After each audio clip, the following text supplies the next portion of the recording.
कोहाट के आला सतह इजलास में किए गए अहम फैसलों पर कब तक अमल दरामद का इम्कान है और खैबर पख्तूनख्वा हुकूमत पारा चनार में अमन व अमान की बहाली के लिए मजीद क्या इक़दाम करने जा रही है, जानते हैं डॉन न्यूज के नुमाइंदे आरिफ हयात से। जी आरिफ, बताइएगा फैसलों पर अमल दरामद कब तक शुरू होगा?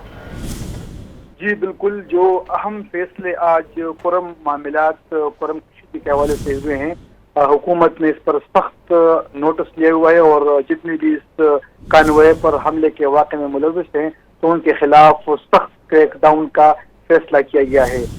आज शाम से ही पूरे जिला कुरम में दफ़ा 144 नाफिज कर दी गई है, जिसमें जलसे जुलूस पर भी पाबंदी है, असले नुमाइश पर भी पाबंदी आयद कर दी गई है। 5 अफराद से ज़्यादा लोग अगर इकट्ठे होंगे तो उस पर भी पाबंदी आयद कर दी गई है।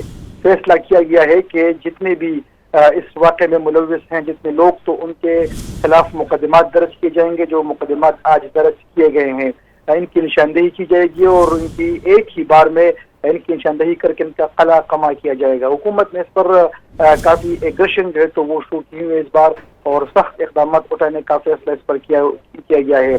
अभी सूरत हाल कुरम में ये बन गई है कि वहाँ पर सिक्योरिटी की नफरी भी बढ़ा दी गई है और हर तरह से कुरम को महफूज बनाने के लिए हुकूमत ने अपने अमली इक़दाम आज शाम से ही शुरू कर दिए हैं।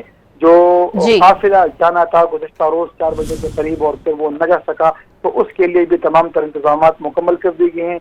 उसको अभी तक के लिए रोक दिया गया है और दोबारा काफिला रवाना किया जाएगा, लेकिन उसके बारे में अगले हफ्ते तक फैसला किया जाएगा। हुकूमत, वज़ीर आला, चीफ सेक्रेटरी और जो दीगर आला अहदेदार हैं तो वो खुद इन तमाम इक़दाम की मॉनिटरिंग कर रहे हैं और इस पर मजीद भी अहम फैसले 2 से 3 मुतवक्के हैं। जी आरिफ हयात अपडेट कर रहे थे, आपका बहुत शुक्रिया।